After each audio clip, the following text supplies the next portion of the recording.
7 ಲಕ್ಷ ಯಾರು ಡೈರೆಕ್ಟರ್ಸ್ ಅದೇ ತರ ಸ್ಟೋರಿ ಎತ್ಕೊಂಡ್ ಬರ್ತಾರೆ ರೆಡಿ ಅಮ್ಮ ಮಾಡೋಣ ನೋಡಿ. ಅದ್ರಲ್ಲಿ ತಪ್ಪೇನಿಲ್ಲ. ಇವಾಗ ನೋಡಿ ಇಮಿಡಿಯೇಟ್ ಆಗಿ ಉಪೇಂದ್ರ ಹುಡುಕ್ತಾರೆ. ಹೌದು, ಆಕ್ಚುಲಿ ನಾನು ನಿಮಗೆ ನೆಕ್ಸ್ಟ್ ಅದನ್ನೇ ಕೇಳೋಣ ಅಂತ ಅನ್ಕೊಂಡೆ ಸರ್. ಓಂ ಅಂತ ಸೂಪರ್ ಹಿಟ್ ಸಿನಿಮಾ ಕೊಟ್ಟು ಎಲ್ಲರೂ ರೊಚ್ಚಿಗೆ ಎದ್ದೇಳಿಸಿದ್ರಿ. ಫ್ಯಾನ್ಸ್ಗಳು ಸಿನಿಮಾ ಅಂದ್ರೆ ಏನು ಅಂತ ಅಭಿಮಾನಿಗಳಿಗೆ ಸಿನಿಮಾ ತೋರಿಸ್ಕೊಟ್ಟವ್ರು ನೀವು.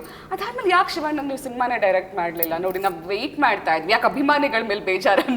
ಚೇಚೆ ಆ ಥರ ಅಲ್ಲಪ್ಪ. ನೋಡಿ ಅದು ಹೇಳಿದ್ನಲ್ಲ, ಇವ್ರು ಹೇಳಿದ್ರಲ್ಲ, ಮತ್ತೆ ಇವಾಗ ಮೇಕಪ್ಪು ಎಲ್ಲ ಹೇಳಿದ್ರಲ್ಲ, ನಾನು ಅದನ್ನೇ ಹೇಳ್ತೀನಿ. ನಾನು ಮಾಡಿದೆ ಅನ್ನೋದಕ್ಕಿಂತ ಆ ಟೈಮಲ್ಲಿ ಇದ್ದಂಥ ಪರಿಸ್ಥಿತಿ, ಆ ಟೈಮಲ್ಲಿ ನನಗೆ ಯಾರೋ ಒಬ್ಬ ಫ್ರೆಂಡ್ ಬಂದು ಹೇಳಿದಂಥ ಒಂದು ಲೈನು, ಅದ್ರ ಮೇಲೆ ಡೆವಲಪ್ ಮಾಡಿದ್ದು, ಅದಕ್ಕೆ ಸಿಕ್ಕಿದಂಥ ಪ್ರೊಡಕ್ಷನ್ನು, ಅಣ್ಣ ಅವರು, ವರದಣ್ಣ, ಡಿಸ್ಕಷನ್ನು, ಶಿವಣ್ಣ ಎಲ್ಲ ಸೇರಿ ಓಮ್ ಆಗಿರುತ್ತೆ.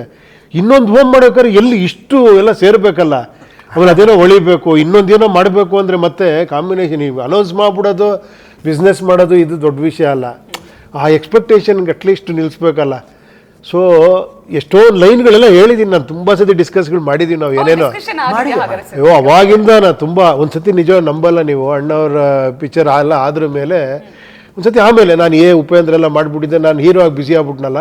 ಅಣ್ಣವ್ರು ಒಂದ್ಸತಿ ಮನೆಗೆ ಹೋಗ್ಬಿಟ್ಟಾಗ ಅವ್ರು ಸಿಕ್ಕಿದ್ರು ನನಗೆ. ಕಂಪನಿ ಅಲ್ವಾ ಅಣ್ಣ, ನನ್ನ ಹತ್ರ ಒಂದಷ್ಟು ಕಥೆಗಳಿದೆ, ಎಲ್ಲ ಯಾರಿಗಾರ ಕೊಟ್ಟರೆ ಮಾಡ್ಬೋದಲ್ವ ಇಲ್ಲಿ ಅಂದೆ. ಹಂಗೆ ತಿರುಗ್ಬಿಟ್ಟು ಹಂಗೆ ಕೇಳಿದ್ರು, ಮಾಡೋರು ಯಾರು ಅಂದರು. ಕತೆ ಇದೆ, ಮಾಡೋರು ಯಾರು ಅಂದರು. ಅಂದರೆ ಇಂಡೈರೆಕ್ಟಾಗಿ ಯಾರು ಮಾಡ್ತಾರೋ ಕತೆ ಅವರೇ ಮಾಡಬೇಕು ಅಂತ. ಇವತ್ತು ನೋಡಿ ಅದನ್ನೇ ಅವ್ರಿಗೆ ಹೇಳಿದ್ದಾರೆ, ಕತೆ ನೀವು ಮಾಡಿದ್ಯಾ ನೀನೇ ಮಾಡುವಂತ. ಅರ್ಜುನ್ ಅವ್ರಿಗೆ ಇವರು ಅಪ್ಪಾಜಿ ಥರ. ಅಲ್ಲ ನೋಡೋಣ, ಅದೇ ಹೇಳದ್ನಲ್ಲ, ಹೇಳಕ್ಕಲ್ಲ, ಯಾವಾಗಲೂ ಪಟ್ಟಂತ ಅನ್ಸ್ಬಿಡ್ಬೋದು. ಬರುತ್ತೆ, ಅದು ಯಾವಾಗ ಬರುತ್ತೆ ಹೇಳಕ್ಕಾಗಲ್ಲ. ನಾನು ಅದೇ ವೇಟ್ ಅಲ್ಲಿಲ್ಲ, ಉಪೇಂದ್ರ ಅಷ್ಟು ಈಸಿಯಾಗಿ ಮಾಡಲ್ಲ. ಅಂದರೆ ಅವ್ರಿಗೆ ಏನೋ ಒಂದು ಒಂದು ಒಂದು ಒಂದು ಸ್ಪಾರ್ಕ್ ಬೇಕು. ಅಂದರೆ ನಾವು ಅಷ್ಟು ಚೆನ್ನಾಗಿ ಮಾಡಿಬಿಟ್ಟಿದ್ದೀವಿ, ತಿರ್ಗಾ ನಾನು ಶಿವಣ್ಣ ಡೈರೆಕ್ಟ್ ಮಾಡ್ಬೇಕಾದ್ರೆ ಏನಾದರೂ ಒಂದು ಇರಬೇಕಲ್ಲಪ್ಪ ಅನ್ನೋದೊಂದು ಯೂಶಲಿ ನನಗೂ ಅನಿಸುತ್ತೆ. ಯಾವುದು ಬೇರೆ ಥರ ನಾ ಹೇಳಿದೆ, ಯಾವುದೋ ಒಂದು ಸಬ್ಜೆಕ್ಟ್ ಹೇಳಿದ್ವಿ ಅವಾಗ ಇನ್ನೂ ಜ್ಞಾಪಕ ಪಡ್ಕೊಂಡಿದ್ದೆ. ಏನು ಶಿವಣ್ಣ ಇಷ್ಟು ಜ್ಞಾಪಕ ಇಟ್ಕೊಂಡಿದ್ದಾರೆ. ನಿಮ್ಗೆ ಇನ್ನೂ ಕತೆ ನೆನಪಿದೆಯಾ ಅವ್ರು ಹೇಳಿದ್ದು? 100% ಹೋಗಲ್ಲ. ಯಾಕಂದರೆ ಆ ಥಾಟ್ ಪ್ರಾಸೆಸ್ ಜೆನ್ಯೂನಿಟಿ ಅದು ಇವತ್ತಿಗೂ ಅನ್ವಯಿಸುತ್ತೆ. ಅಪ್ಪ ಆ ಥಾಟ್ ಪ್ರಾಸೆಸ್ ಅದು ಹೇಳಲ್ಲ. ಆದರೆ ಆ ಥಾಟ್ ನಾ ಬೇರೆಯವ್ರಿಗೂ ಹೇಳಿಲ್ಲ. ಹೌದಾ? ನಾ ಬೇರೆಯವ್ರಿಗೂ ಹೇಳಿಲ್ಲ. ನಾವು ಉಪೇಂದ್ರ ಹತ್ರ ಮಾತಾಡ್ತೀವಿ, ಅದನ್ನ ನನಗೆ ಹೇಳ್ತಾ ಇರ್ತಾರೆ, ಬೇರೆಯವ್ರಿಗೆ ಹೇಳಿಲ್ಲ. ಯಾಕಂದ್ರೆ ಕದ್ಬಿಟ್ರೆ ಅಷ್ಟು ಇಷ್ಟ ಆಗಿದೆ. ಇಲ್ಲ ಇಲ್ಲ, ಆ ಒಂದು 5 ಪಾಯಿಂಟ್ ಇದೆ ಅದರಲ್ಲಿ, ಡೆವಲಪ್ ಮಾಡ್ಬೇಕು. ಅದು ಲೈನ್ ಇದೆ, ಅದ್ರ ಒಳಗಡೆ ಹೋಗಿ ಅದನ್ನ ಕರೆಕ್ಟಾಗಿ ಹೇಳ್ಬೇಕಲ್ಲ. ಬಹಳ ಒಳ್ಳೆ thought, very beautiful. But I not told anybody. I am scared. ಇವಾಗೆಲ್ಲ ಕಳ್ತನ ಜಾಸ್ತಿ ಆಗುತ್ತೆ. ಅಲ್ಲ, ರಾಜ್ ಅವ್ರು ಹೆಂಗ್ ಕೇಳಿಸ್ಕೊಳ್ತಿದ್ದಾರೆ ಅಂದ್ರೆ, ಅವ್ರು ಆಲ್ರೆಡಿ ಒಂದು ಕತೆ ಹೇಳಿದ್ದಾರೆ. ಅವ್ರು ಕೇಳಿದಾರ ಯಾವಾಗಲೇ ಸೈಕಲ್ಗೆ ಬರೋ ಸಿನಿಮಾ ಶುರು ಮಾಡ್ಬಿಡ್ತಾರೆ. ಅವ್ರಿಗೂ ಬೇರೆ ಥಾಟ್ ಪ್ರಾಸೆಸ್ ತುಂಬ ಇದೆ ಅವ್ರಿಗೆ ಎಲ್ಲ. ಈಸ್ ಏನಂತೀವಿ, ಆ ಕಣ್ಗಳು, ಆ ನೋಟ ಇದೆಯಲ್ಲ, he has got a different style. He can do an action film, he can do a psychic film, he can do emotional film, ಎಲ್ಲ ಇರೋಂಥ ವ್ಯಕ್ತಿ. ಭಾಳ ಡಿಫ್ರೆಂಟ್ ಮಾಡಿರೋ ಸಿನಿಮಾಗಳೇ ನಿಜ, ಒಂದಕ್ಕೊಂದು ಸಂಬಂಧನೇ ಇಲ್ಲ, ಆ ಥರ ಮಾಡಿದ್ದೀರಾ. ರಾಜ್ ಹೇಳಿ, ಫಸ್ಟ್ ಹೇಳಿ, ಇವರಿಬ್ಬರಿಂದ ಇಷ್ಟೊಳ್ಳೆ ಕಾಂಪ್ಲಿಮೆಂಟ್ ಸಿಗತ್ತೆ ನಿಮ್ಗೆ, ನಿಮ್ ಬಗ್ಗೆ ಅಷ್ಟು ಅಭಿಮಾನ ಇದೆ, ಅವ್ರಿಗೆ ಅಷ್ಟು ಪ್ರೀತಿ ಇದೆ. ಇದನ್ನ ನೋಡಿದಾಗ ಎಷ್ಟು ಖುಷಿ ಆಗುತ್ತೆ. ಈ ಸಿನಿಮಾ ಮಾಡ್ಲಿಲ್ಲ ಅಂದ್ರೆ ಇದು ಎಷ್ಟು ಮಿಸ್ ಮಾಡ್ಕೊಳ್ತಾ ಇದ್ರು. ಅಲ್ಲ ಅದೇ ಅಂದ್ರೆ ನಾ ಹೇಳಿದ್ನಲ್ವಾ, ಇದ್ರಲ್ಲಿ ಹಲವಾರು ಕಾರಣಗಳಿದೆ. ಒಂದು ಇವರು ಒಡನಾಟ ಸಾಕು. ಅದು ಕಾಂಪ್ಲಿಮೆಂಟ್ ಮಾಡಬೇಕಾದ್ರೆ ಅದು ಅವ್ರು ದೊಡ್ಡತನದಿಂದ, ನಾನು ಏನೋ ಮಾಡಿದ್ದೀನಿ ಅದಕ್ಕೆ ಅವ್ರು ಹೇಳ್ತಿದ್ದಾರೆ ಅಂದ್ರೆ ನನ್ನ ಮೂರ್ಖತನ ಆಗಿರೋದು. ಮಾಡಿರೋದು ಬೆರಳಲ್ಲಿ ಎಣಿಸ್ಬೋದಂತ ಸಿನಿಮಾಗಳು ಮಾತ್ರ, ಅವರ ವರ್ಕ್. ಇಲ್ಲ ಇಲ್ಲ ಇಲ್ಲ ಇಲ್ಲ, ನೀವು ಮಾಡಿದ್ದೀರಾ ನಿಜವಾಗ್ಲೂ, ಹಂಗೆ ಹೇಳ್ಬೇಡಿ. ನಮ್ ದೊಡ್ಡತನ ಇಲ್ಲ. ಇಡೀ ಕರ್ನಾಟಕ ಜನ ಹೇಳಿದ್ದಾರೆ, ಏನ್ಗಾರೆ ಇಡೀ ಕರ್ನಾಟಕ ಒಪ್ಪಿದೆ. ಹೌದು, ನಿಮ್ಮನ್ನ ಈಗ ಒಂದು ಮೊಟ್ಟೆ ಕತೆ ನಾವು ನೋಡಿ ಹಿಟ್ಟಾಗಿರೋದಲ್ಲ, ಇಡೀ ಕರ್ನಾಟಕ ಜನ ನಿಮ್ಗೆ ಆಶೀರ್ವಾದ ಮಾಡಿ.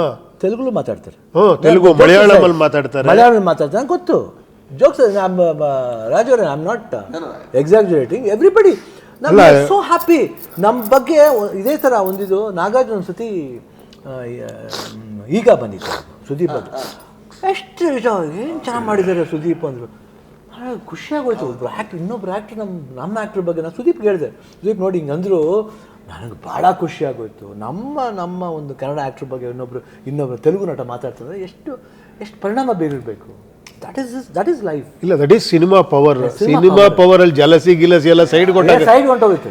ರೆಸ್ಪೆಕ್ಟ್ ತನ್ನಿಂತಾನೆ ಬಂದ್ಬಿಡುತ್ತೆ ಒಂದು ಒಳ್ಳೆ ಸಿನಿಮಾ ನೋಡಿದಾಗ. ಜಲಸಿ ಮಾಡ್ಕೊಂಡು ಅವ್ರಿಗೆ ಲಾಸ್ ಅಷ್ಟೇ ಅಲ್ಲ, ಅದು ಏನಕ್ಕೆ ಜಲಸಿ ಬರುತ್ತೆ ಅಂತಾನೆ ಅರ್ಥ ಆಗಲ್ಲ. ಅದು ಒಂದು ವಿಷಯ ಸತ್ಯ ಅಂದ್ರೆ, ನಾವೆಲ್ಲ ಸಿನಿಮಾ ಮಾಡೋದಕ್ಕೆ ಕಾರಣ ನಾವು ಮೊದಲು ಸಿನಿಮಾ ಪ್ರೇಕ್ಷಕರು ಅನ್ನೋದು. ಸಿನಿಮಾ ಇಷ್ಟಪಟ್ಟ ಕಾರಣದಿಂದಾಗಿ ನಾವು ಅದನ್ನ ಮಾಡ್ತಾ ಇದೀವಿ. ಹಾಗಾಗಿ ನಾವು ನೋಡ್ಬೇಕಾದ್ರೆ ಅವ್ರ ಬಾಡಿ ಆಫ್ ವರ್ಕ್ ನೋಡ್ಬೇಕಾದ್ರೆ ನಾನೊಬ್ಬ ಪ್ರೇಕ್ಷಕ, ನಾನೊಬ್ಬ ಅಭಿಮಾನಿ.